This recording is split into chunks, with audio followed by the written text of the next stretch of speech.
I've got a lot of projects going on right now, and not the least of which is buying a new house for our old age. There's a long story behind that, but anyway, we were out looking at houses, and the real estate agent whipped out this little thing. We were using our tape measure and trying to get around furniture and stuff like that, and yeah, it was always too short or something was always in the way. But he whips out this little device and he sticks it up against the wall and punches the button, and it gives him an exact reading. So I thought, wow, that must really be expensive. And he said, no, it's, a few dollars. They're not very expensive. So I found this one online. It's not the same one he has. This is about a $12 one, and I'm not sure what he had. It was bigger and it was black, different brand. I'm not getting anything from this brand, but just thought you might like to see it. The basic operation is you put it up against the wall and you push the button like that. It comes on. There's a laser light that comes out of the end of there. And then when I punch the button again, it will tell me how far away this camera stand is off camera. There's a thing here and it's hitting that. So it's like 1.99 meters, call that 20 centimeters. Yeah, that's the right distance. And you can tell whether it's measuring from the back of the device, so it's including the length of the device and the measurement. So that's this mode, and then if you punch this quickly again, it will go into the wrong mode. Okay, I don't know how I did that. Okay, it's a long press. So a long press takes you to the measuring from the front of the device, which I almost never use, as you can tell. And we'll put it back in the rear mode. Okay, so once again, it's measuring from the rear. Let's see.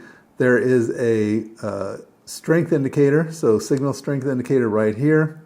There's the battery level indicator, and then once again, there is the indicator for whether it's front or back measurement, and then it also tells you whether the laser light is on right there. So yes. And what else is interesting?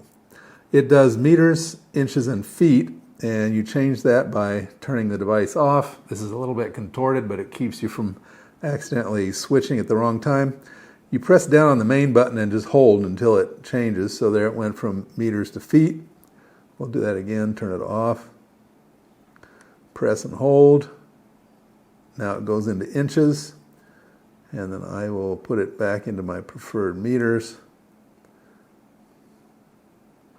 They made me learn meters in 6th grade. They said we were going to switch to the metric system, and I'm going to get my use out of that education.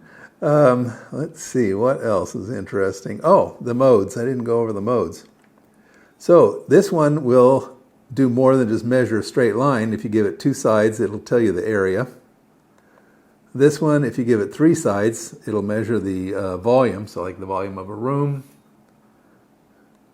Punch this one. This, if you give it 2 sides, it'll tell you the hypotenuse.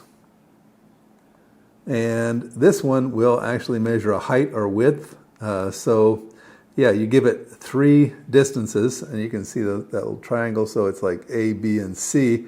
And then it will give you the height or width in 2 segments, and you have to add those together yourself. Not terribly inconvenient, but And then this one, I do not know what I would ever use this for, but you see those 2 little lines right there. You give it 2 inputs, and it will tell you the height of those 2 little lines, that area right there. And then back to simple mode. Okay, so let's take a look around the outside of this. Turn the laser off. Okay, and refocus. So there's the business end, that's the laser, and that's the receiver window. Nothing on that side, nothing on the back. On this end is a charge port for USB. The one complaint I would have is, yeah, this is an old style USB charge port, and yeah, nobody uses this anymore. The other thing is, it has this little slot here for a lanyard, but I found that if you put the lanyard on there, there's a little knot right there, and it tips it off sideways when you're trying to set it up against the wall. So I don't use the lanyard. This brand is a Nohawk. I don't get anything from them for telling you their name. My real estate agent had another one that was bigger and it was black. But this one works well. I wouldn't discourage you from getting one, certainly. Let's see, what else? Yeah, it's not very big. It fits easily in your pocket. The case is made out of metal, and yeah, it's been really useful in doing these measurements quickly around furniture, around drapes, and all the other stuff that gets in the way. And when you're in somebody else's house, you don't really want to fumble around with their stuff. So I don't know whether you're doing outside work, yard work, or measuring for landscaping or measuring houses or what have you. This is turned out to be really convenient. So I hope you found that useful and interesting in whatever DIY home project you're working on.